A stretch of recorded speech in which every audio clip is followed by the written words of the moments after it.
Está no ar o podcast Fora de Foco. Olá, ouvintes do podcast Fora de Foco. Bem-vindos, bem-vindas à sexta edição do programa. Meu nome é Bruno Pavan e hoje o assunto é a uberização nas relações de trabalho no Brasil e no mundo, né?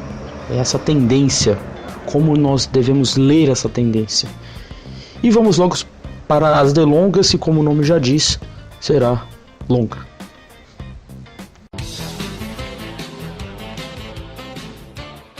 Delongas. Esse foi um debate que ocorreu no terceiro Salão do Livro Político, que aconteceu nos dias 5, 6, 7 e 8 de junho, lá no Teatro da PUC em São Paulo, o Tuca. Para falar desse assunto, foram convidados a professora da PUC Campinas, Ludmila Costec Abílio, e autora do livro Sem Maquiagem, o trabalho de 1 milhão de revendedoras de cosméticos, lançado pela editora Boitempo em 2014, a Maria Cecília Oliveira Gomes, que é advogada especializada em Direito Digital e Propriedade Intelectual, e o Rafael Zanata, que é pesquisador em telecomunicações, além de ser mestre em Direito e Economia Política. Ele atua no Instituto de Defesa do Consumidor, o IDEC, e é tradutor do livro Corporativismo de Plataforma, do professor Trebor Schultz, não sei se é essa a pronúncia certa, que foi lançado pela Autonomia Literária e pela editora Elefante. Antes de destrinchar um pouco mais o assunto nessas delongas, eu vou colocar alguns trechos pequenos dos depoimentos da professora Abílio e do Rafael Zanata, que explicam um pouco esse fenômeno da uberização, o que ele é, né? Em poucas palavras, essa uberização nas relações de trabalho que não acontece só aqui no Brasil, como no mundo inteiro. Aqui no Brasil a coisa ainda é mais um pouco complicada, mas aí a gente vai falar um pouco mais pra frente. E o Zanata, ele nesse áudio, ele também vai falar sobre um mecanismo de trabalho coletivo, que ele fala do crowd work, que é o Mechanical Turkey, que existe nos Estados Unidos, e ele é um fórum que já mais de 500 mil pessoas participam, e esse fórum, ele paga para esses internautas coisas de centavos para pequenos trabalhos que eles fazem, né?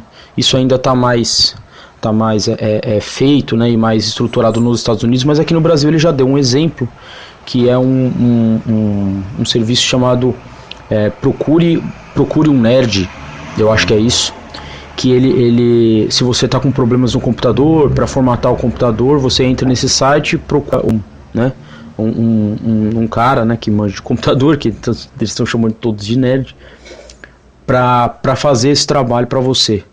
Então, ouve aí que daqui a pouco a gente volta. Nós vamos vendo com a uberização novas formas de subordinação desse trabalhador, né? Ela torna o trabalhador, finalmente, isso é um processo que vem da flexibilização do trabalho. Eu gosto de dizer que ele não é um microempreendedor, ele é um nanoempreendedor de si próprio, né? Então ele é essa figura que se autogerencia e que oferta a sua força de trabalho aí no mercado, né? E esse trabalhador, ele se torna de fato um nanoempreendedor. Por quê? Porque filho é isso, olha, você pode ser um motorista quando você quiser, na hora que você quiser. Se você não quiser trabalhar hoje, ninguém do Uber vai te ligar e falar: ô fulano, você não vai trabalhar hoje, né? Você não vai ter falta. Você não tem uma relação de subordinação com a empresa como a relação de subordinação clássica que a gente acostumou a entender e reconhecer.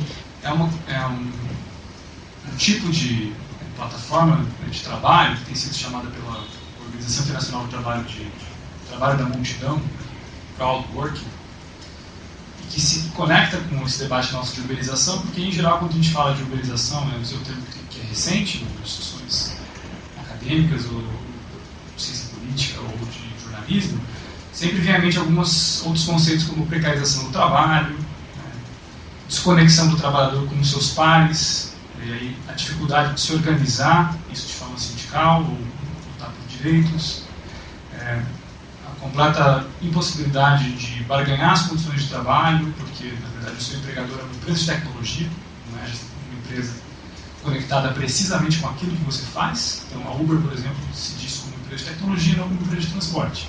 Esse é o principal argumento dela para não se adequar às regulamentações de transporte do mundo todo. Mas eu queria pedir para mostrar esse vídeo, primeiro para a gente sair do fetiche de olhar só para Uber, já que o debate é sobre uberização, estamos falando de outra coisa, muito maior que isso. E segundo, porque nos fóruns internacionais que estão preocupados com a emergência desse tipo de economia sob demanda, e o fato de empresas de tecnologia estarem conectando muitas pessoas, milhões de pessoas para promover pequenas tarefas com pagamentos muito baixos, você encontra duas grandes categorias. Uma categoria que são esses trabalhos da multidão, esse crowd working, e aí o Mechanical Turk é um exemplo primoroso, mas tem muitos outros. O Mechanical Turk tem, como vocês viram ali, 500 mil de trabalhadores nos Estados Unidos. A gente poderia encontrar outros exemplos aqui no Brasil de coisas parecidas com o Mechanical Turk. Como, por exemplo, Encontre um Nerd, que é uma plataforma que possibilita que você passe um trabalho de TI para alguém online, ou possibilita também que a pessoa venha até a sua casa para consertar o seu notebook. Então, o Encontre um Nerd está entre o híbrido, entre a tarefa que poderia ser feita à distância, mas também envolve a assim chamada economia sob demanda por aplicativos. Enfim, só para pintar esse quadro de que, pelo menos do modo como eu entendi o convite para falar sobre uberização, a gente poderia enquadrar esses dois grandes grupos, de empresas de tecnologia que estão no campo de trabalho da multidão, do crowdworking, e estão no campo das economias sob demanda por aplicativos. O Mechanical Turk é a principal plataforma dos Estados Unidos desse trabalho da multidão, esse crowdworking, em que são pequenas tarefas descentralizadas em que, por exemplo, eu preciso de alguém para ouvir um áudio que está transcrito e identificar pequenos erros de transcrição. Faço um leilão de quem está disponível para fazer naquele preço que eu estou disposto a pagar ou menos. E as pessoas estão lá online, um grande fórum, se candidatam e assumem a tarefa. Ele tem 500 mil pessoas, mas, por exemplo, o vídeo mostra exemplos de trabalho que seriam diferenciar fotos que tem árvore de fotos que tem árvore e um carro, porque o mecanismo automatizado não conseguiria fazer isso precisamente. São várias pequenas tarefas que estão quase no limite do que a inteligência artificial poderia fazer, mas ainda não consegue. Então, assim, é uma pré-IA do trabalho humano. São esses os exemplos, mas o que eu queria destacar é que esse é um universo muito cruel, né, e ele não é único ao Mechanical Turk. Tem várias modalidades de se fazer essa oferta ao trabalho. Tem algumas plataformas que, por exemplo, quem está propondo estabelece quanto quer pagar, e aí é um modelo tipo, o primeiro que pegou, pega o trabalho, com prazo. Tem outro tipo de modalidade que é, eu jogo a oferta e deixo o pessoal se tapear. Eu falo assim, olha, eu preciso que alguém faça essa verificação dos cliques. Jogo para vocês todos e vocês ficam brigando quem vai fazer mais barato. Tem uma terceira modalidade ainda que é, eu jogo, deixo vocês se tapearem, 3 de vocês me entregam o produto, só que eu só pago porque ficou melhor. Entendeu?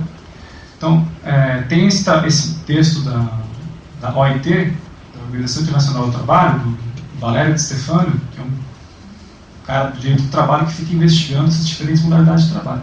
E mostrando como que algumas conseguem ser muito mais perversas que outras. Né? E aí, nesse caso, você tem 0 direito trabalhista, e ainda essa possibilidade de o cara, de fato, fazer algo, e no final não ficou bom, ele não é remunerado, então aquilo é simplesmente considerado um jogo. Mas assim, agora voltando para um debate jurídico, né?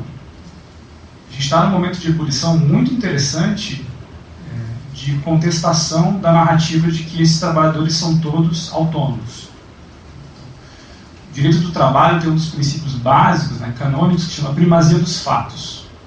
Todo mundo que estuda direito do trabalho pega logo de cara, que é assim, não importa o que você me disse no contrato, não importa como você disse que seria autônomo, se existem elementos de subordinação, de controle, e que tendem a vincular alguma relação empregatícia, se considera legalmente isso por meio de uma decisão judicial. Então, nos Estados Unidos, tanto Handy, quanto Mechanical Turk, quanto Uber, são objetos de grandes ações judiciais, coletivas, né, class actions, em que eles estão tentando aplicar o que eles chamam de control tests, que são várias variáveis que poderiam identificar que de fato tem uma relação ali de controle da plataforma e da empresa sobre minha pessoa, trabalhador. E que, inclusive, afastou investimentos por parte da Uber, né? A Uber parou de captar tantos recursos porque os investidores identificaram que tinha um risco jurídico grande de isso acontecer agora nos próximos meses, no ano que vem. Então, todo modelo de negócio deles iria por água abaixo, porque eles não poderiam mais classificar como os trabalhadores como independent contractors. No Brasil também existe esse debate, ainda incipiente, mas existem já decisões que surgiram recentemente que já qualificaram como vínculo empregatício, relação de trabalho, e tem um movimento doutrinário tentando pensar, né, como é que poderiam ser qualificadas essas relações jurídicas, reinventando os conceitos do direito do trabalho que são voltados à proteção das partes mais fracas, vulnerabilidades. Então, é um campo em ebulição.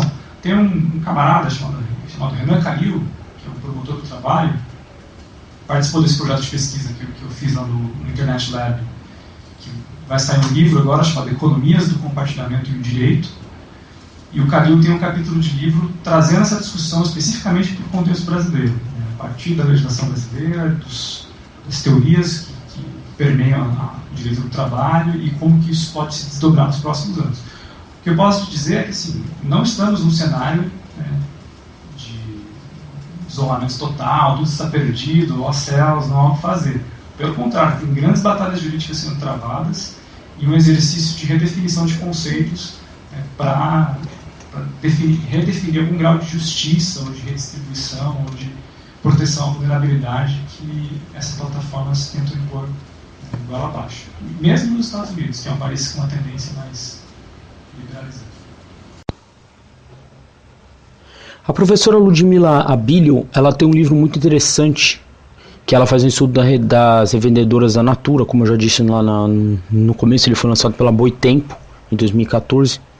E eu acho que todo mundo conhece alguém, né? Uma figura, eu acho que conhecida de todo mundo, a revendedora da Natura ou de qualquer outra empresa de cosmético que adota essa estratégia de venda, né? E ela conta como ela estudou isso, né, no mestrado, doutorado, pós-doutorado, que a uberização, como significado de flexibilização do trabalho, das relações de trabalho, precarização das relações de trabalho, ela não é algo novo no Brasil. O mercado de trabalho brasileiro, ele sempre teve, digamos, uns altos e baixos quando se fala em formalidade e informalidade. E ela também destaca, no final da sua fala, a reforma trabalhista, né, que a reforma trabalhista, basicamente, de acordo com ela, vai transformar todo mundo em uberizado. Um dos exemplos mais importantes é o contrato de 0 hora, que é chamado contrato de trabalho intermitente, que vai fazer as empresas pagarem só aquilo que os trabalhadores de fato trabalharem. Então, um exemplo mais prático é o do garçom, né, no restaurante, que ele é chamado, por exemplo, ele é chamado nos dias que tem mais movimento, e nos dias que tem menos movimento ele não é chamado. Então vai ter semana que ele vai ser chamado para trabalhar, sei lá, 5 horas, e vai ter semana que ele vai ser chamado para trabalhar 40. E ele só vai receber por aquilo que de fato trabalhar. Uma outra coisa muito interessante na fala dela é uma questão do que ela fala do gerenciamento de horas, né? Esse gerenciamento de horas, principalmente na questão do Uber, mas também na questão da Natura, ela é terceirizada, né, digamos assim, das empresas para o trabalhador. Então essas empresas, elas descobriram que você colocar o trabalhador como o seu gerente de horas, às vezes dá mais resultado ainda do que você ficar com pontos, né, horários e metas. Você joga isso na mão dele, né? Essa responsabilidade na mão dele. Isso acontece também com questões como o Google, né, que são muito famosas, que é uma questão de porque a pessoa não tem horário para entrar e para sair, mas ela tem que cumprir ali, né, o que ela faz. Então esse ponto que a professora diz é muito interessante também, vale ouvir. Se a uberização ela não é um assunto novo, se tratando de precarização e flexibilização das relações de trabalho, ela possui algumas novidades aí, né? Uma delas, a novidade, a que pode ser considerada a maior, pode estar na questão do sistema de rating adotado pela empresa. O sistema de rating é nada mais, nada menos do que as estrelinhas que você dá no final da sua corrida para você avaliar, né? A corrida é avaliar o motorista e o carro dele, né? E essa é a fala da Maria Cecília Oliveira Gomes. Ela trabalha com um direito digital e ela na fala dela, ela diz que esses sistemas, essas estrelinhas, elas podem parecer inocentes, mas elas não são. Elas não são. O Uber realmente leva muito a sério isso. Ela tem implicações diretas no trabalhador, no motorista. Então, um exemplo é que, dependendo da nota que ele tem no aplicativo, ela vai explicar, ele pode ser barrado. O aplicativo pode simplesmente suspendê-lo. E uma grande questão é que essas notas, elas são dadas de modo subjetivo, né? Você pode dar 5 estrelas para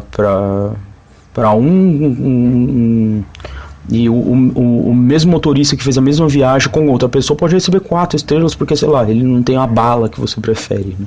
Você prefere bala de iogurte e ele tinha bala 7 Belo. Então isso é muito subjetivo, né? Claro que tem informações nas redes e tal que motoristas de Uber assediaram mulheres e tal. Isso realmente é muito grave, claro. Mas essa questão da subjetividade é muito complicada, porque um cara que, não sei, pode ter assediado uma mulher, pode ter recebido uma nota tão baixa quanto alguém que a água não tivesse muito gelada, sabe? E isso é muito importante no final, né? Aí a professora, a Maria Cecília, ela explica, né, que isso, se você tiver uma nota boa, você pode ser remunerado, né, para isso, por conta disso, mas o sistema de notas realmente ele é muito subjetivo e o motorista não tem nenhuma possibilidade de questionar a nota que ele recebe. Na última parte no foco dessa semana, na fala do Rafael Zanata, ele tenta jogar talvez uma luz no fim do túnel nesse processo todo, uma mensagem um pouco otimista, que pode ser que dê certo, sabe? Essas coisas. E ele conta como que a tecnologia ele pode se aliar, esse tipo de tecnologia ele pode se aliar com uma questão de economia solidária, se ela conseguir dialogar com os trabalhadores de um modo correto e mais aberto, mais transparente. Ele dá um exemplo de um aplicativo de Israel, que é muito parecido com o Uber. Ele diz, eu não vou lembrar o nome agora, mas ele remunera com uma criptomoeda todos os que participam do desenvolvimento do aplicativo, desde o motorista até o cara que muda a geolocalização, ele melhorar o serviço de geolocalização, por exemplo. E esse, ao contrário do Uber, que é tudo muito feito à margem do trabalhador, esse aplicativo ele abre e os trabalhadores escolhem, né, o rumo de que esse aplicativo vai tomar. Então, no final ele até fala que, olha, do jeito que tá, não parece que vai sair alguma coisa de bom, né?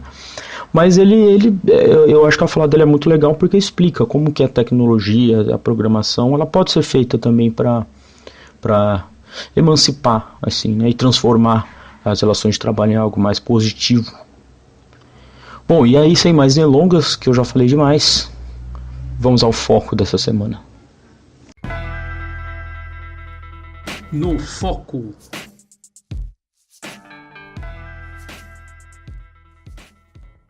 Esse fenômeno da uberização, ele é algo novo, né? Que eu também vou contradizer isso, que eu acho que não é tão novo assim, mas que a gente sente na pele, a gente sente, né, que as mudanças estão acontecendo, a gente sente que isso mexe com a nossa subjetividade, isso mexe com o que é o futuro do trabalho, isso mexe com o papel do Estado, como regulamentar isso, né? E a gente sabe que a gente está no meio disso tudo, e mais ainda num contexto agora da reforma trabalhista, né, que o mundo do trabalho está se transformando, né, e dá uma sensação de que essa transformação vai ser maior, e a gente sabe que a gente sofre com ela, né, a gente vem cada vez mais sentindo formas de intensificação do trabalho, de extensão do nosso tempo de trabalho, né, de insegurança, né, das ameaças do desemprego e tal. Então, eu acho que a uberização, ela de alguma forma deu um nome a uma coisa que está aí em jogo e que todo mundo um pouco sabe do que se trata, né, e formula suas perspectivas de lugares diferentes, mas tá sentindo, está enxergando e também quer entender, quer pensar em saídas, etc. Né? Então, eu vou começar falando do Uber de uma forma, da uberização, de uma forma mais raiz, eu acho, mais roots. Porque eu cheguei na uberização por formas meio inesperadas, eu não estava com essa questão em jogo, né? E ela foi se desenhando para mim, porque eu estudei no meu doutorado as revendedoras da Natura, né, que são hoje 1,5 milhão de mulheres no Brasil. Quando eu pesquisei, eram 200 mil a cada ano.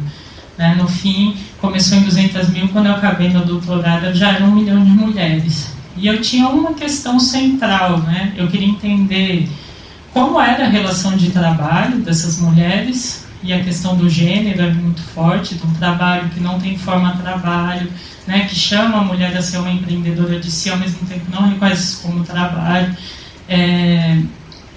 Mas eu queria entender esse envolvimento e como isso era um trabalho na prática, e mais do que isso, como essa empresa, uma única empresa, de alguma forma gerenciava e controlava o trabalho desse 1 milhão de mulheres para fora da fábrica. Então eu já estava olhando ali para uma coisa que é um elemento muito importante da uberização, que é essa ideia de que a massa de trabalhadores se torna uma multidão, né? Então tem um deslocamento, esse contingente, ele não é mais um contingente numerário, que você vai somando, e ele tem localidade determinada, etc. Ele opera como multidão, e é só enquanto multidão que isso dá certo, né? Então, por isso que eu falo que é roots, porque eu estava vendo lá na revendedora da Natura já essa lógica operando, né? Como que a fábrica, e depois, se a gente abrir quando a gente abrir para o debate, eu posso falar mais, senão o tempo aqui não vai dar. E depois eu fui estudar, estou fazendo meu segundo pós-doutorado, eu fui estudar no primeiro pós-doutorado a formação sobre esse discurso da nova classe média brasileira, e eu queria entender isso não pelo viés do consumo, mas pelo viés do trabalho, né? O que estava acontecendo no mundo do trabalho, apesar das pessoas estarem se formalizando, ganhando mais, diminuindo o desemprego, etc. E eu fui estudar especificamente os motoboys em São Paulo, e eu vi sem querer, em ato, eles se uberizando, porque eles eram terceirizados e entraram nos aplicativos. Eu não sei se vocês conhecem a Log, já devem ter visto aí pelo trânsito, né? Isso reconfigurou em muito o trabalho dos motoboys, continua reconfigurando, né? Um fenômeno recente. Mas aí eu comecei a entender, bom, tem uma nova forma de organização aí no mundo do trabalho, né? E ela é nova. E eu tenho resistência em falar em uberização, assim como eu tenho em falar em precarização, em falar em flexibilização. Por quê? Porque dá a impressão que a gente tinha uma coisa bem constituída no mercado de trabalho e que ela se desfez, né? E por exemplo, falar em precarização no Brasil é algo muito complicado, né? A gente nunca teve nem mais de 50% do mercado de trabalho formal. Então, o que é essa precarização? Metade da população ativa está em atividades informais, por exemplo, né? E quando a gente fala em uberização, dá a impressão que, bom, o Uber entrou no mercado, ele tem uma dimensão mundial e ele criou uma coisa nova, é um novo processo do mundo do trabalho, né? Então, eu tenho essa resistência. Mas, por outro lado, o Uber, de fato, deu uma visibilidade, né? Eu gosto de dizer que ele materializou processos que estavam em jogo no mundo do trabalho, informação há décadas, e mais do que isso, se a gente olhar para o mercado de trabalho brasileiro ou outros mercados periféricos, ele captura, né, de uma forma organizada características que são estruturais, desde a formação do mercado de trabalho, né? Então, quando a gente fala em uberização, é legal a gente também pensar que é um termo contraditório, né? Mas entendê-lo mais no sentido de que ele dá materialidade a esse processo, porque o Uber tornou muito visível quando a gente fala do Uber, a gente entende de cara, bom, que elementos centrais que estão operando aí para eu chamar isso de uberização. E entende também que isso é um fenômeno global. Então, já não é uma questão só das periferias, nós vamos ter que entender essa precarização, flexibilização, etc., num outro patamar. Isso é um fenômeno que também está nos países do primeiro mundo, né? Então, como entender tudo isso? Então, partindo disso, eu gosto de pensar nesses dois lados da moeda, que eu acho que não é uma dualidade, né? São dois lados de uma mesma coisa, que é as características novas e, ao mesmo tempo, essa apropriação de características estruturantes do mercado de trabalho brasileiro e que agora se tornam também globais, vamos dizer assim, que depois a gente pode falar mais hoje, que já tem nome para isso, né? O que a gente chamava no Brasil de viração, agora se fala em gig economy, né? Porque é uma dimensão global disso, está nos países desenvolvidos, a gente pode falar disso um pouquinho mais para o final. Mas então, de saída, né? Um elemento assim, central para pensar a uberização. A uberização ela envolve novas formas de controle, organização e gerenciamento do trabalho, né? E talvez a uberização ela consolida algo que o processo de flexibilização do trabalho foi deixando claro ao longo do tempo, né? Ao longo do tempo, se você partir lá daquela figura do Charlie Chaplin apertando o parafuso na esteira de fábrica, o que está em jogo ali é que para você gerenciar o trabalhador, você tem que controlá-lo permanentemente, você tem que controlar o movimento dele, você tem que determinar o tempo que esse movimento tem que ser feito. Quer dizer, isso era o gerenciamento do trabalho, né, numa figura taylorista clássica, que não é tão diferente da do operário do McDonald's hoje, fritando hambúrguer, é a mesma lógica. O que a flexibilização do trabalho foi constatando ao longo das décadas? Que você podia transferir esse controle do trabalho para o próprio trabalhador e que ele era eficiente em fazer isso, né? Ele é até mais produtivo quando ele se autogerencia, né? Então, ao invés dessa rigidez, por que o relógio de ponto? Por que eu não deixar o cara chegar na hora que ele quer e no fim ele trabalha 10 em vez de 8 horas? Por que não ele não poder trabalhar em casa e ele já nem sabe mais o que é trabalho e o que não é, quando ele está respondendo e-mail, quando ele está fazendo determinada tarefa? Então, a flexibilização do trabalho, ela foi afrouxando, né? Mas sem perder o controle. Isso que é muito interessante, né? Em nenhum momento essa transferência de gerenciamento do trabalhador significou perda de controle por parte das empresas. Assim como as redes de terceirização, por exemplo, se a gente pegar a Zara e ver o que é a cadeia produtiva da Zara, é uma cadeia imensa, difícil de mapear, a gente já nem sabe mais o que a Zara é no final das contas, né? Que ela não fabrica roupa, mas ela tem total controle sobre essa produção e a distribuição, assim como a Natura, ela não tem uma loja. Ela tem 1 milhão de mulheres que vendem na festa, vendem quando querem, como querem, se quiser vende hoje, se não quiser não vende, etc. Mas ela tem controle, a fábrica dela é just in time. Quer dizer que tudo que a Natura produz está sendo pautado pelo ritmo de trabalho lá fora. E esse negócio dá certo, né? Então, essa perda de formas muito claras do que é o gerenciamento do trabalho e de transferência do controle do trabalho para o trabalhador. Então, essa ideia é o quê? Bom, o trabalhador, ele é um bom gerente de si próprio. Ele é até mais eficiente se eu quiser controlá-lo permanentemente. Contanto que eu mantenha o quê? A subordinação desse trabalhador. Mas essa subordinação nem sempre é tão clara também, né? Então, o Uber, por exemplo, foi sua pergunta, o que é isso aí, né? Juridicamente, como é que é? Né? O que vai ser esse trabalhador? Como que nós vamos legalmente reconhecer esse trabalhador? Né? E o que o Uber vai dizer? Olha, eu sou um mediador aqui, ele não trabalha para mim diretamente, né? Então, só que nós vamos vendo com a uberização novas formas de subordinação desse trabalhador, né? Então você é um trabalhador por conta própria, nesse sentido, porque você faz como você quiser, assim como a revendedora da Natura, né? Você vende quando quer, investe quanto quer, você quer ter um carro mais chance, você tem, está na tua mão. Só que ao mesmo tempo, eu estabeleço uma série de formas de controlar o seu trabalho. Primeiro, eu estou determinando quanto vale o seu trabalho, né?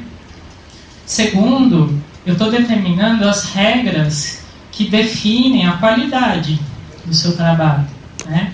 Então não adianta você ser um bom motorista, você vai ter que ter as estrelinhas, né? E quem está determinando como que essas estrelinhas são dadas, etc., como que isso funciona? O UBD tem a tecnologia para fazer isso, né? E determina os critérios.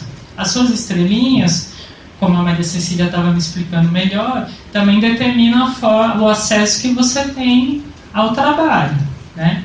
Então, essa subordinação, ela não é evidente, mas qualquer motorista Uber se sabe subordinado, né? Aquilo está operando em tudo que ele faz o tempo inteiro. Só que vejam que interessante, o Uber tem os meios dessa avaliação, mas quem que executa essa avaliação? Ele terceiriza os seus consumidores, né? Não é o Uber que está lá vigiando, o carro dele estava limpo, ele dirigiu bem, não é, né? O que o Uber fez? Ele terceirizou. Só que vejam que interessante também, ele terceirizou como? Também não é na figura a um consumidor fulano, né? O motorista ciclano e o consumidor fulano, não, é a multidão, né? É uma multidão também ativa da forma como quiser ser, né? O consumidor, ele se torna um vigilante, né? Então o consumidor está fazendo esse trabalho, ele está executando o trabalho de possibilitar que o Uber gerencie e controle o trabalho do motorista, né? Então isso é uma nova forma de organização.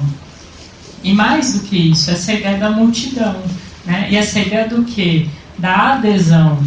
Então, no mundo do trabalho, totalmente permeado pela seleção, né? Pela ameaça da demissão, tal, o que a uberização traz de novo?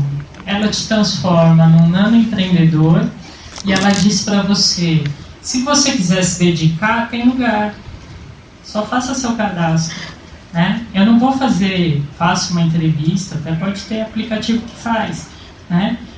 Eu não vou te selecionar, eu não vou dizer se você foi apto para essa vaga ou não, basta você se engajar, né? Então, eu acho que a gente desloca a análise para adesão. Então, não é mais a relação de subordinação, ela conta com a adesão do trabalhador, né? E do lado do consumidor, ela conta com duas coisas. Primeiro, o consumidor aceita executar esse papel de vigia, né? Então, ele vai lá e ele pode dar as estrelinhas de forma aleatória, ele pode levar aquilo muito a sério, né? E, ao mesmo tempo, ele confia naquilo. Porque você não vai entrar no carro de qualquer pessoa, né? Por que você entra no carro Uber? Né? Porque você tem a marca Uber te garantindo, mas quem que está cultivando essa marca também? Essa multidão de consumidores. Você confiou na avaliação que a multidão faz para você entrar nesse carro, né? Então, tudo isso é uma nova forma de gerenciamento e controle do trabalho. Tudo isso é novo, né? E tudo isso é possibilitado pelo desenvolvimento tecnológico, mas não só, né? É possibilitado por esse processo de flexibilização do trabalho, de transformações do papel do Estado, que, ao fim e ao cabo, permitem que essa relação de trabalho vá se estabelecendo, ainda que o Estado esteja correndo atrás do prejuízo, né, em como regulamentar tudo isso, né? Mas são processos que estão em jogo no mundo há décadas, tudo bem. E essa é a grande novidade. Por outro lado, eu acho importante a gente entender um elemento que estrutura o mercado de trabalho brasileiro e que foi permanentemente invisibilizado pela própria esquerda. Se você olhar as análises do pensamento social brasileiro, se você olhar as estatísticas, né, isso desaparece na problematização do que de fato estrutura o mercado de trabalho brasileiro. que é o quê? É o que eu gosto de chamar que minha orientadora no mestrado, pensando em outras questões, chamava de viração, né, da professora Vera Teres. O que é a viração, gente? A viração é o seguinte: se você for olhar a vida de um cara na periferia e você perguntar para ele da trajetória de vida dele, você vai ver a viração, né? O que é a viração? É o seguinte: o cara, ele era metalúrgico nos anos 80, até anos 80, ele teve uma carreira minimamente estabilizada, aí ele é demitido, aí o que ele faz? Ele vira ascensor de elevador, ele vira até cobrador de ônibus, aí ele entra para uma rede evangélica que proporciona para ele determinadas atividades, aí ele monta uma cooperativa, porque ele entrou num programa social da prefeitura que estimulou, eu estou falando um caso real que eu pesquisei, né? Ele e outras pessoas montam uma cooperativa de marmitex na periferia, né? Ele se torna um beneficiário da prefeitura, ele se torna um evangélico. Isso é a viração, que é o quê? Aí ele monta uma banquinha de vender coisa na feira, né? O que é a viração? É isso. Essa ideia de que você tem 50% do mercado formal, 50% informal. E aí, bom, tem o trabalhador lá formal, ele vai ter consciência de classe, né? Ele tem CLT, ele sabe o que é direito. E aí você tem lá o trabalhador informal correndo em paralelo. Não é isso o mercado de trabalho brasileiro, né? As pessoas, elas estão fazendo um trânsito. Se você olhar as pessoas de baixa qualificação e baixo rendimento, você vai ver um enorme trânsito entre o mercado formal e informal. E quanto mais velhas elas ficam, menos elas conseguem voltar para o formal, né? Então, essas pessoas, elas fazem de tudo um pouco. E essa ideia de uma linha, de um trabalho muito definido, vai sumindo. Então, por exemplo, os motoboys que eu entrevistei, motoboy é uma profissão mais estável, eles ficam anos sendo motoboy. Mas até ele virar motoboy, ele foi garçom, ele foi manobrista, ele trabalhou em posto de gasolina, ele foi feirante, ele montou o próprio negócio, né? O cara fez 500 coisas, trabalhou em fábrica, né? Entrou e saiu do mercado formal. Isso é viração. Se você olhar um motorista Uber, eu tenho certeza que todos vocês já conversaram com algum, né? O cara é um virador. Mesmo que ele trabalhe 12 horas por dia como motorista Uber, o estatuto do trabalho dele é de um trabalho amador, vamos dizer assim, diferente do de um taxista. Isso é uma construção social. Então, e eu vou, depois, se der tempo, eu falo mais disso, dessa figura do trabalho amador, que eu acho que é muito importante para a gente entender a uberização, que é o que é uma perda de formas concretas e socialmente reguladas do trabalho. Então, quando você vira um dono de sua casa vira uma pousada instantaneamente quando você vai lá para o Airbnb, né? Isso é o quê? Você vira um trabalhador amador naquele momento. Você é dono da sua própria casa, gerente da sua própria casa. Depois ela volta a ser sua casa, né? O motorista Uber, ele é engenheiro de dia, aí à noite ele vira motorista Uber, aí o cara resolve se virar motorista para pagar o próprio carro, né? É uma perda de formas. O trabalho é igual a revendedora Natura, não é tão diferente, né? Depois eu posso falar um pouco mais disso. Então, se a gente olhar para a uberização, a gente vai ver essas formas, 100 formas do trabalho, sendo subsumidas, a gente poderia dizer, é um termo muito marxista, né? Sendo subordinadas, né? E elas estão sendo subordinadas de forma racionalizada e extremamente lucrativa, né? Então, esses aplicativos que aparecem como mediadores, né, eles, na verdade, eles dão conta hoje de subordinar essa viração de uma forma lucrativa e racionalizada. A reforma trabalhista ela é extremamente moderna nesse aspecto, que ela vai tornar-nos todos autônomos, né? Nós vamos todos nos tornar trabalhadores uberizados. É isso que a gente se vê desenhando no futuro do mundo do trabalho. Se isso já estava meio posto, o Estado agora está dizendo, pode ir que eu deixo, né? Pode ir que é legal, pode ir que vai dar certo. Bom, eu vou falar sobre as estrelinhas. Na verdade, sobre o sistema de ranqueamento, que é o sistema de reputação que a gente convencionalmente chama como rating. E falar um pouco também da importância do rating nesse novo fenômeno de uberização. Como tem sido, na verdade, os desdobramentos desse sistema de reputação. E para iniciar, eu gostaria apenas de falar que o Uber não inovou trazendo o rating. O rating já existia, como eu vou abordar em relação à construção histórica. Então não é um sistema novo, é um sistema que já existe há 150 anos na nossa sociedade, que ele foi desenvolvido aos poucos. Inicialmente, é importante fazer uma construção histórica sobre o assunto, justamente para poder entender esse ponto que eu abordei agora. O rating surgiu como um método de solvabilidade, ou seja, uma forma de identificação de quem é um bom ou mau pagador. Lá na segunda Revolução Industrial, no século XIX, estava tendo muito investimento em relação à indústria, ao mesmo tempo muitas pessoas faliram devido a esse mesmo fenômeno industrial, e não existia um critério para dizer quem poderia ou não receber um empréstimo, de quem seria um bom pagador ou um mau pagador. Então, a partir daí, as pessoas começaram a pensar se poderia existir critérios objetivos, um método de solvabilidade para fazer essa classificação. E lá, avançando no tempo, no início do século XX, surgiram as primeiras empresas que são as agências de rating hoje, que são a Moody's, a Standard & Poor's e a Fitch Ratings. Provavelmente vocês já ouviram falar dessas empresas, porque são elas que avaliam os países. Então, aquela nota, Brasil caiu na nota do rating, o Brasil subiu, essa semana passada mesmo foi reduzido, ele foi para BB-, se eu não me engano. Tudo isso são estruturas de métodos formulados por critérios objetivos para dizer se uma pessoa tem capacidade financeira para realizar um pagamento. Então, a ideia do rating dentro dessas agências hoje, que funcionam atualmente classificando países, é justamente fazer essa abordagem. Eu não vou entrar na discussão de economia sobre esses critérios, porque existe um debate intenso hoje se esses critérios são válidos ou não, em termos econômicos, mas eles importam para poder ilustrar como o rating foi se desenvolvendo. Aí a gente vai para a segunda metade do século XX e verifica como o credit scoring surgiu. Todo mundo aqui provavelmente é ranqueado. Quando eu digo provavelmente, porque basta ser apenas uma pessoa física, ter CPF, conta no banco para ser ranqueado.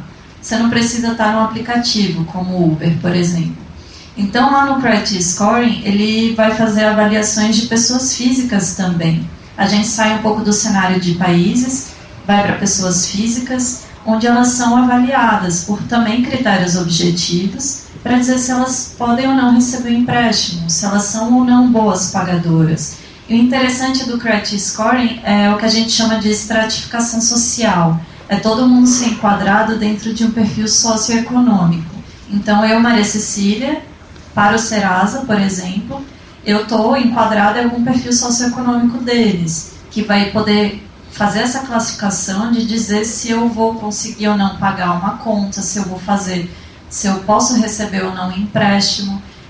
Tudo isso são métodos também voltando critérios objetivos de classificação.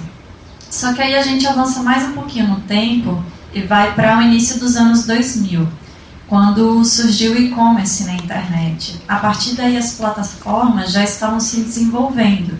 E o eBay, até onde eu pude pesquisar, foi a primeira plataforma a inserir o rating na internet. Então isso foi uma evolução, porque eu não sei se todo mundo conhece o eBay, mas o eBay é como um Mercado Livre, OLX. Então o vendedor quer anunciar seu produto e ele precisa que o consumidor, no caso os usuários da plataforma, tenham confiança de que aquele produto é de qualidade, que ele vai ser entregue dentro do prazo, etc. Então, o rating dentro da plataforma do eBay, ele serviu para justamente estabelecer uma relação de confiança, como muito bem a Ludmila abordou, justamente de a reputação ser uma relação de confiança entre as partes. E pensando justamente nisso, na formulação do rating, é que a gente avança mais um pouco e vai para o sistema atual de reputação, que é inserido dentro das plataformas de economias de compartilhamento.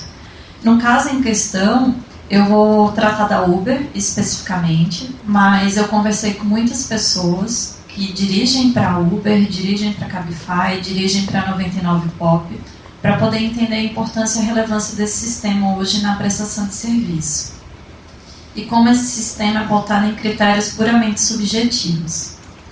Então, lá no sistema de reputação da Uber, como funciona? Como vocês podem identificar, eu acredito aqui que todo mundo já tenha usado pelo menos alguma vez o aplicativo da Uber, mas se não usou, quando você acessa, vai estar disponível o tipo de serviço que você pode escolher, Uber Select, Uber Pool, Uber Bike, todos os tipos. A partir do momento que você seleciona o serviço, você faz a chamada, né, da corrida, aí vai aparecer o motorista, o rating do motorista, você faz a corrida e no final você vai avaliar o motorista. E em contrapartida, o motorista também vai te avaliar no Uber. Então, tanto prestadores de serviço quanto usuários possuem rating. E como funciona esse cálculo? Essa fórmula que vocês estão vendo passando na tela é justamente a métrica que o Uber hoje realiza para poder formular essa conta. Então, a quantidade de avaliações, que varia de 1 a 5 estrelas, vão ser somadas e divididas pela quantidade total de corridas que a pessoa fez, subtraída pelas corridas que ela não foi avaliada. Por que não foi avaliada? Porque quando você utiliza o aplicativo apenas uma vez, seja tanto usuário quanto prestador de serviço, aquela avaliação fica pendente. Você só vai ser obrigado a avaliar novamente quando você for utilizar o serviço em seguida. Então, tem essa métrica para justamente subtrair. A partir daí, você gera um score, que no caso da fórmula está demonstrado como 4,88.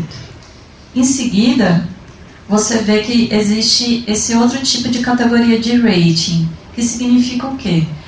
Para o motorista, prestador de serviço, ele precisa manter uma nota mínima para poder trabalhar no aplicativo. Então, para 20 corridas, ele precisa ter 4, para 40 corridas, ele precisa ter uma nota 4.2, 60 4.2 e mais de 100 4.4. Vale ressaltar que eu tirei essas informações do site da Uber de Joanesburgo, porque na Uber Brasil, não sei porquê, não tem essas informações. Eu precisei pesquisar em todos os sites da Uber para conseguir verificar qual seria a fórmula. E que bom que eu salvei, porque eles excluíram isso do site. Então não tem nem mais lá no site da Uber de Joanesburgo, não sei por qual razão. Até porque isso é questão de transparência, você entender como funciona o sistema. E o que significa? Você pode perguntar para mim, ok, mas por que é importante reputação? Por que vale a pena prestar atenção nesse assunto? Porque se você mantém um score abaixo do que o sistema solicita a você como prestador de serviço e como usuário também, isso quer dizer que podem acontecer duas coisas, suspensão e banimento. O que seria a suspensão? Você está com uma nota 4 e você precisa ter um 4.4, no mínimo, assim digamos, porque você tem mais de 100 corridas. Isso quer dizer que você não vai conseguir receber chamados. Seu aplicativo vai ficar um pouco inoperante, então você não vai estar recebendo demanda e assim você não vai conseguir fazer corridas e receber dinheiro, no caso, pelo aplicativo. Em contrapartida, se você recebe avaliações muito baixas, por exemplo, 1 estrela, em seguida 2 estrelas, etc., isso pode fazer com que você seja banido. Nos Estados Unidos aconteceram muitos casos de banimento de motoristas da Uber. Foi justamente por isso que talvez o tema começou também a ter uma atenção maior sobre a relevância da reputação dentro desses sistemas, porque isso significa uma coisa, significa que se meu trabalho unicamente é o trabalho no aplicativo, é o trabalho na Uber, na Cabify, na 99 Pop, eu não tenho uma nota, um score suficiente, eu sou suspenso, eu sou banido daquele sistema, isso impacta economicamente na minha renda. Então isso é importante. Além disso, outra questão é se eu tenho uma reputação alta. Se a minha reputação é alta, eu recebo incentivos financeiros. Isso quer dizer duas coisas. Isso quer dizer que, ao mesmo tempo, se eu sou um excelente motorista e eu tenho uma quantidade grande de corridas 5 estrelas, eu posso receber bonificações da Cabify mesmo, gira em torno até quase R$1.000, pelo que eu consegui conversar com alguns motoristas. Você tem uma acessibilidade maior, as pessoas num raio de distância que estão mais próximas de você vão conseguir te chamar, então você vai fazer corridas mais próximas, você vai ter um volume de corridas maior e, consequentemente, você vai ter uma renda maior, você vai receber mais dinheiro. Então, é extremamente importante para o prestador de serviço a reputação. Eu coloquei 2 imagens que ilustram bem esse tema. Um é de um próprio motorista, que ele disponibilizou na internet, a nota dele, 4,94. E esse prêmio da Uber, que é o Uber 60 Star, que era um prêmio, eu acho, não sei se funciona mais, mas até 2015 funcionava, de premiar o melhor motorista do Brasil, isso tinha no mundo inteiro. E no Brasil, o melhor motorista ganhava um prêmio de $1.000.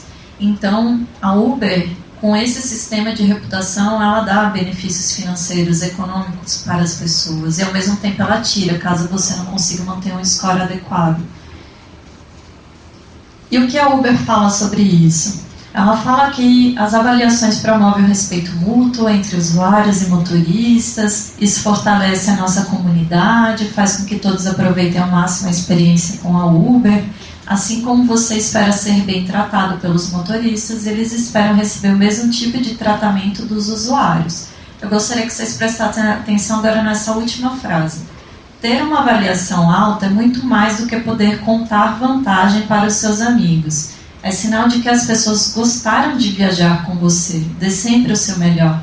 Eu acho que esse posicionamento da empresa reflete muito bem o que ela pensa sobre o sistema de reputação. Como se o sistema de reputação fosse internamente um método de concorrência entre os motoristas.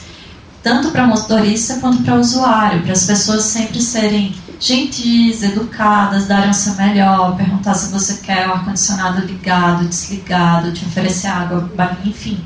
Tudo isso como um método de incentivo para que o serviço sempre seja melhor. Mas uma coisa que vale a pena trazer nesse sentido é como nós, usuários, classificamos esse sistema. Cada um tem seus critérios objetivos. Minha mãe mesmo, eu fui perguntar para minha mãe, e aí, quando você usa a Uber, como que você classifica, né?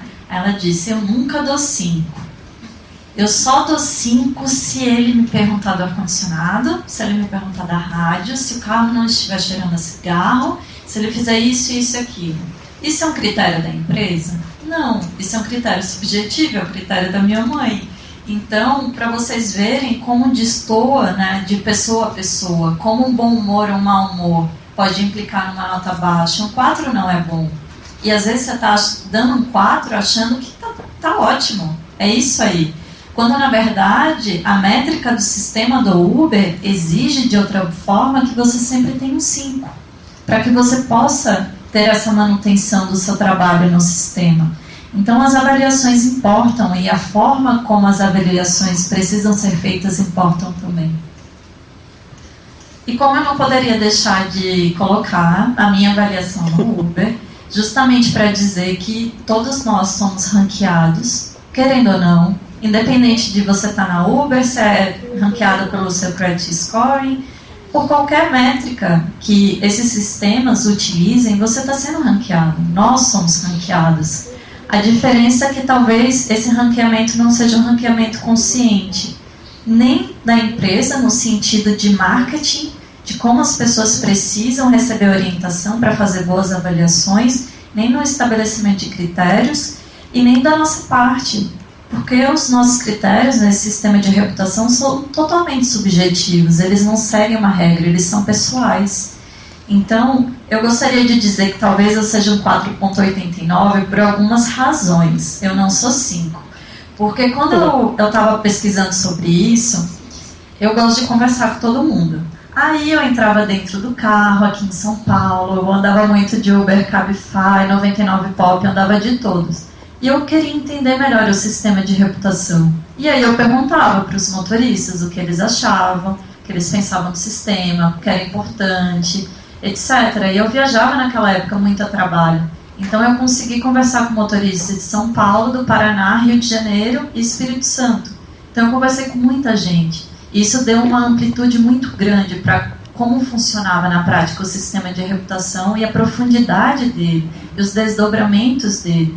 Então eu acho que algumas pessoas não gostaram de conversar comigo, até porque perguntaram para mim se eu era gente infiltrada da Uber e estava fazendo pesquisa de mercado, mas não era curiosidade mesmo de poder entender melhor o sistema e como ele funcionava e como ele poderia ser melhor.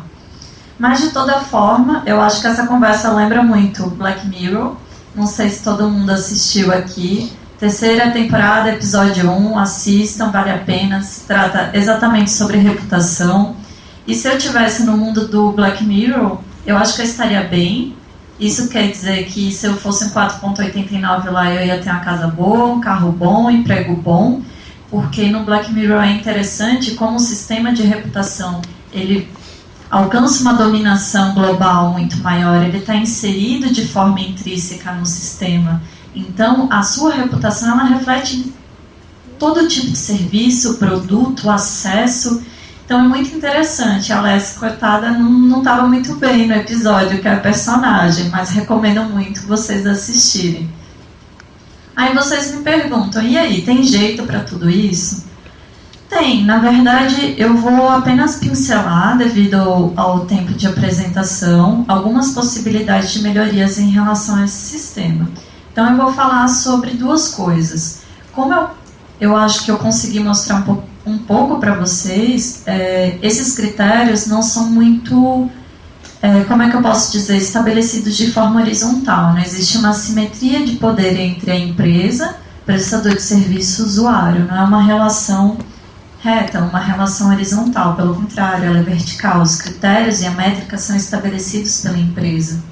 Só que existem formas de fazer essa descentralização. Justamente por não existir assimetria de poder, é necessário descentralizar o sistema. E como pode ser feito? Eu coloquei algumas possibilidades que algumas pessoas já estão debatendo sobre o tema e que a gente pode tomar como ponto de partida. Uma possibilidade é a portabilidade da reputação. Hoje, aqui no Brasil, a gente não tem uma lei geral de proteção de dados pessoais. Nós até estávamos conversando sobre isso no início.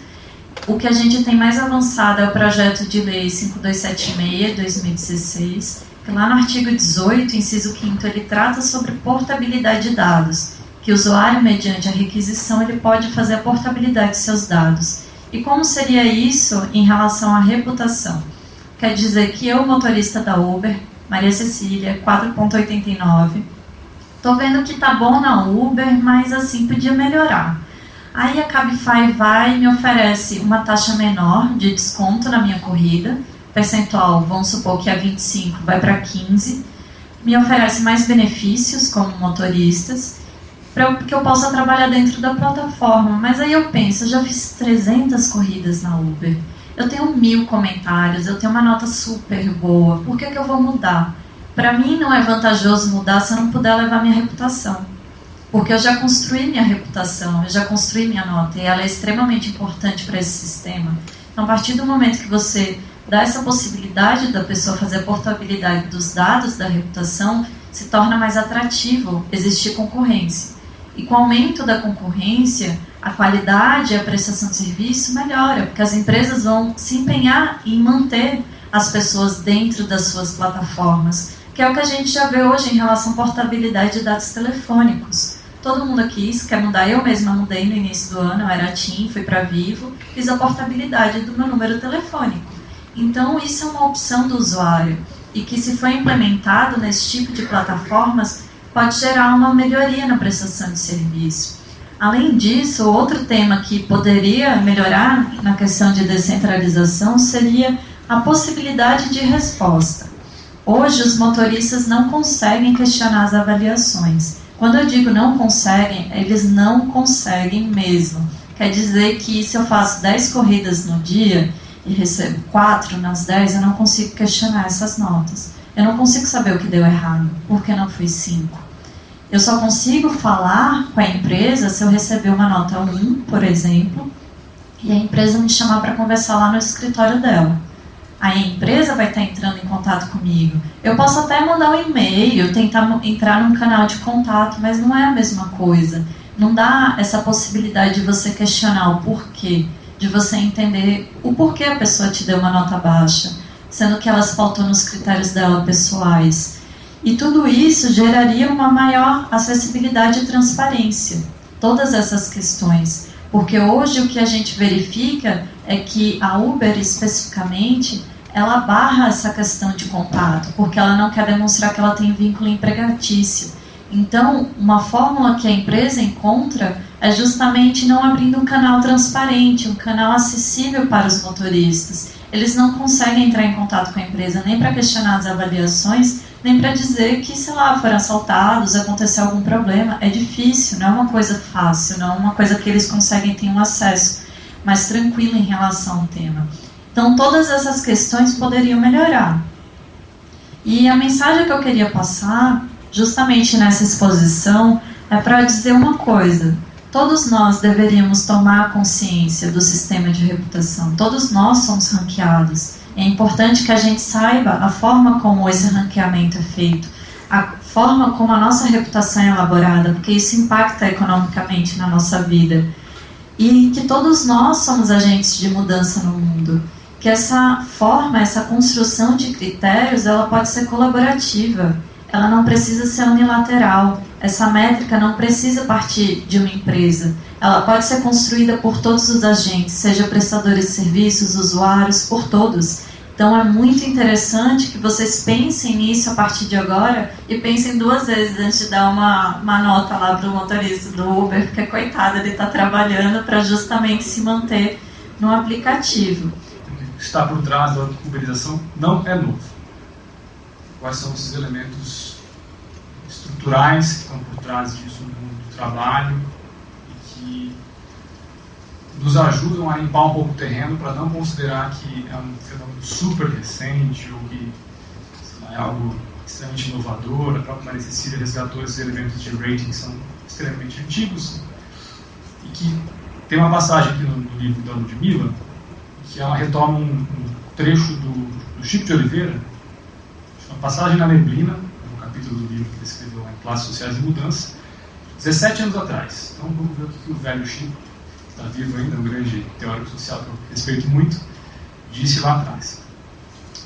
Então, a outra ampliação se dá com os trabalhadores just in time, ou online, vale dizer, uma massa crescente de trabalhadores que devem estar à disposição 24 horas por dia, embora concretamente isso ocorra apenas ocasionalmente. São os trabalhadores do celular ligado e do pager. Já aparecem em certas categorias, entre os quais o médico assalariado, que trabalha simultaneamente em vários locais, hospitais e consultórios, é o profissional antecipatório. A tensão do estar à disposição soma-se à negação de qualquer privacidade. Mesmo no que ainda se define como emprego, dá-se uma privatização, que não quer dizer estritamente emprego no setor privado, quer dizer ausência da dimensão pública. A primeira dimensão dessa privatização ocorre também nos empregos online. Acaba aqui a distinção entre tempo público, o do contrato, e o tempo privado, o do não trabalho. Então o Chico já tinha percebido lá atrás essa tendência, né, de uma modalidade de se trabalhar com dispositivos tecnológicos. Então, na PSP tem o telefone ligado o tempo todo, o pager, que é um dos componentes centrais, ajuda a explicar por que houve uma expansão global. Muito se explica porque a indústria de telefonia móvel nos últimos 15 anos deu um salto brutal, fenomenal, e a conectividade à internet hoje, que antes era restrita por um pequeno grupo de pessoas que tinham acesso à internet fixa em casa, com computadores, com provedores de acesso à conexão, hoje se massificou, né, de forma incrível, né, para usuários de telefonia móvel, com um fenômeno paralelo de barateamento dos smartphones e o surgimento de conectividade o tempo todo por redes móveis, incluindo agora as modalidades de zero rating, né, que é você poder se conectar à internet e não ter nenhuma tarifação, porque a sua operadora de telecomunicações tem um contrato com um provedor de aplicação em que ele te fornece serviço gratuito. É o caso do WhatsApp, né, nos planos da Claro, é o caso do Facebook, é o caso do Netshoes, e eu acho que não tarda muito para que as próprias plataformas de trabalho sob demanda façam esses contratos com os operadores de telecomunicações para que você possa, por exemplo, usar o Uber sem ter nenhuma cobrança no seu pacote de dados. hoje, mesmo com o Marco Civil da Internet, que é uma lei federal que veda esse tipo de contrato, as empresas conseguiram fazer um bypass na telefonia móvel. Então elas conseguiram convencer os reguladores que não tem problema nenhum em fazer isso. Esse é um dos componentes que eu acho que está em jogo para os próximos anos. Ao mesmo tempo em que existe uma tendência histórica desses mecanismos de flexibilização ou de colocar a multidão à disposição o tempo todo para a realização de tarefas sob demanda, e aí eu acho que o conceito do Chico e da Ludmilla de just in time, eu prefiro esse termo para configurar o nosso debate, e aí eu acho que o debate sobre economia sob demanda faz muito mais sentido, né, se a gente fosse encontrar um conceito aqui mais utilizado, até porque, outro ponto da fala da Ludmilla, não é um debate dos países subdesenvolvidos, e não é mesmo. Quando você tem, por exemplo, um relatório de Genebra, na Suíça, da OIT, né, dizendo que a economia sob demanda é um problema grave para todos os países desenvolvidos, é porque, de fato, isso é um problema global não restrito a países periféricos ou semi-periféricos. Mas, tudo bem, se já existiu o diagnóstico, desde a década de 90, da emergência dessa gig economy, dessa economia just in time, da economia sob demanda, acho interessante, ao olhar para os movimentos de resistência, e aí vem a pergunta do Tadeu, da Carol, de vários outros que estão aqui nesse material do cooperativismo de plataforma, nós também resgatamos coisas muito históricas e muito antigas, né?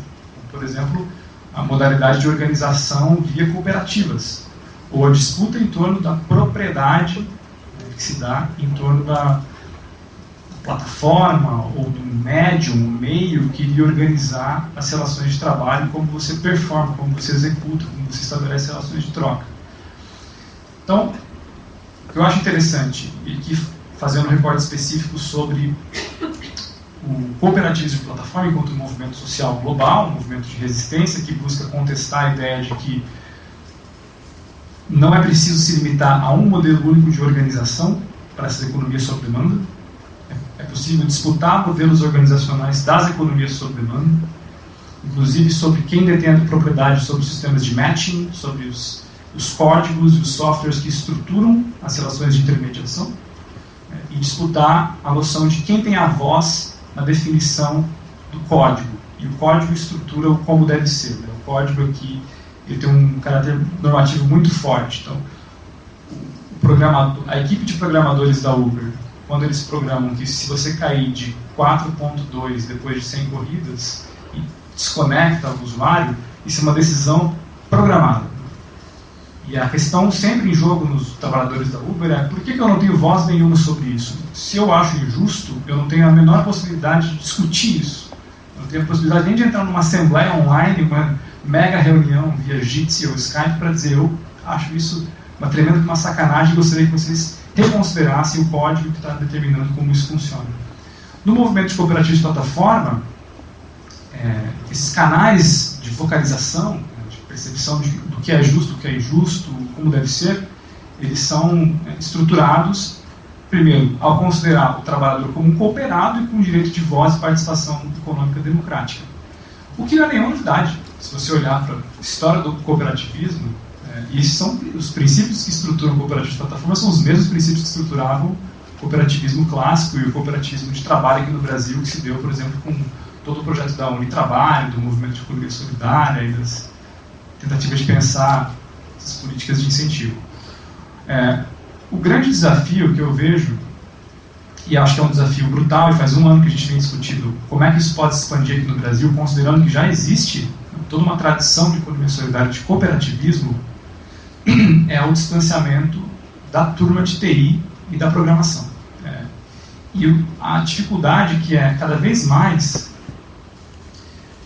os códigos e a estrutura que faz essas plataformas operar se tornam mais sofisticados, mais difíceis de serem replicados, e mais centralizados para projetos econômicos que têm por trás um grande aporte de capital, que realmente, por exemplo, se os grandes bancos lá atrás, quando eles viram o Uber em 2007, 2008, durante a crise, foi feita uma decisão de centralizar parte de recursos de fundos de capital de risco da Instituição Francisco para bancar aquele projeto, para ficar bancando uma equipe de programadores que trabalhariam full-time por 6 meses para desenvolver o código final da Uber.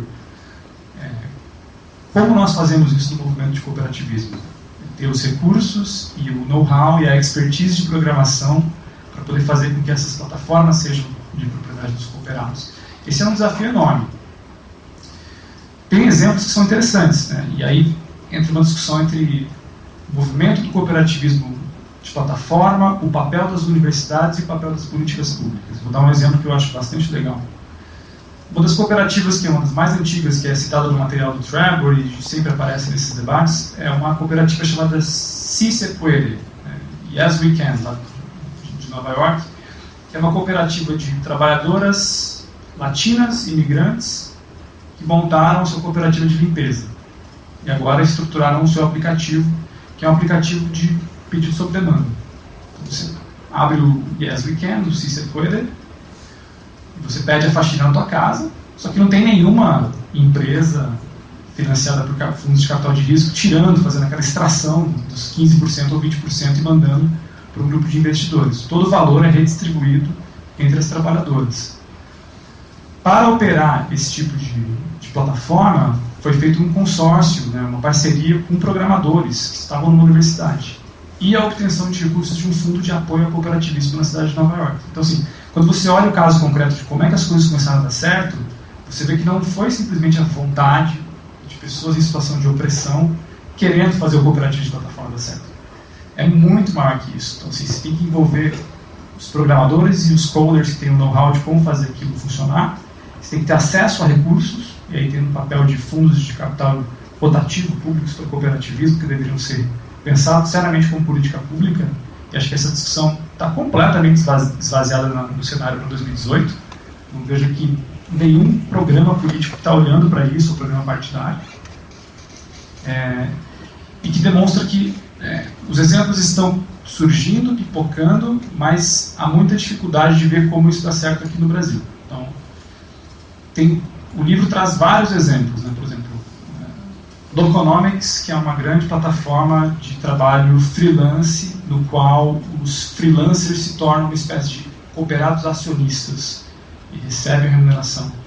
Tem o Fairmondo na Alemanha, que é o grande concorrente da Amazon.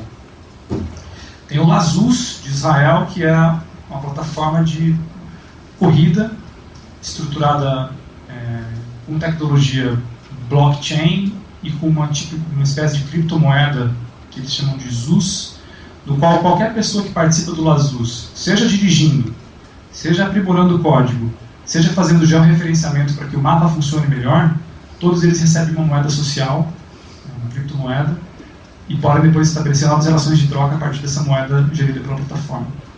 É uma grande contraposição ao modelo da Uber. Então, todo mundo que participa, gera valor, tem poder de voto, pode participar das discussões de como o código funciona, espécies de assembleias virtuais, e tem algum tipo de remuneração.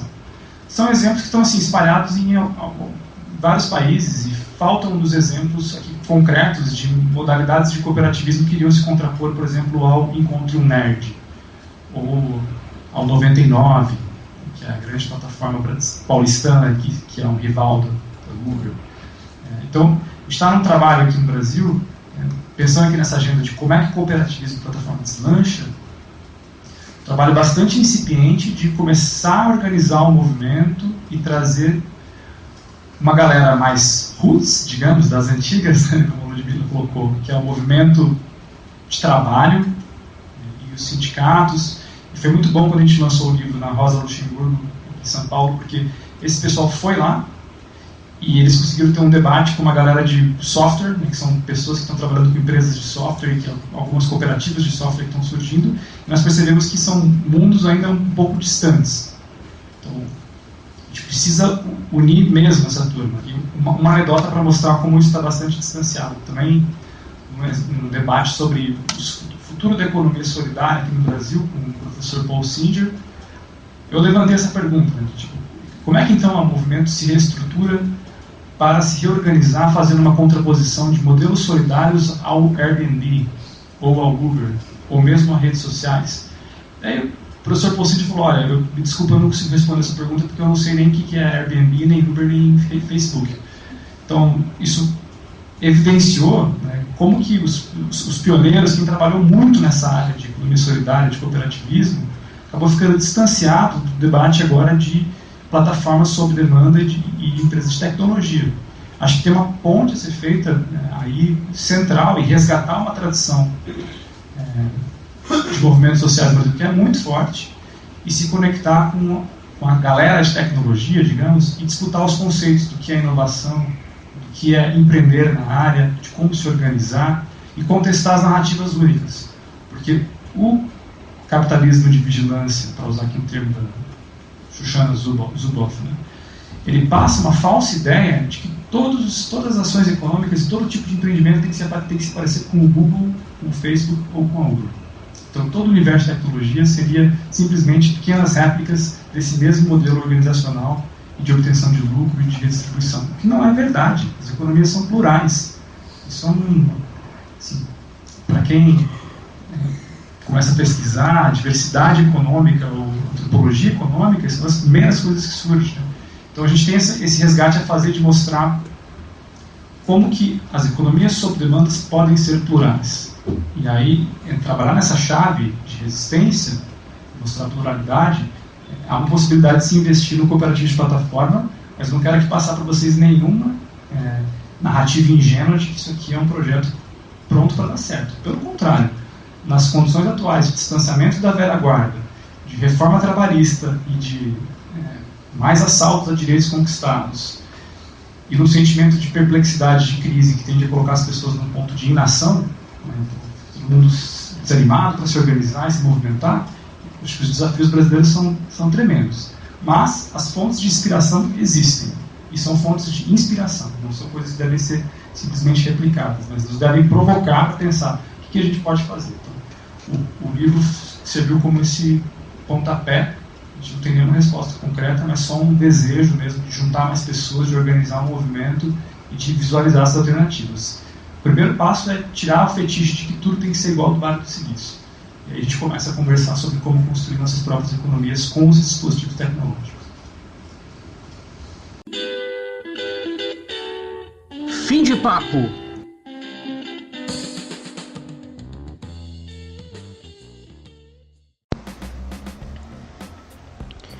E estamos chegando no final de mais um podcast Fora de Foco. Lembrando a todos que o livro traduzido pelo Rafael Zanata é o Corporativismo de Plataforma, lançado pela Autonomia Literária e pela editora Elefante, e que está disponível também gratuitamente em PDF no site da Fundação Rosa Luxemburgo. Eu vou deixar o link aqui embaixo da postagem. E o da professora Bílio é o Sem Maquiagem, o trabalho de 1 milhão de revendedoras de cosméticos, lançado pela editora Boitempo em 2014.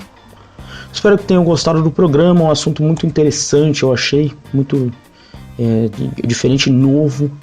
E compartilhe com seus amigos e a gente se vê em breve. Tchau!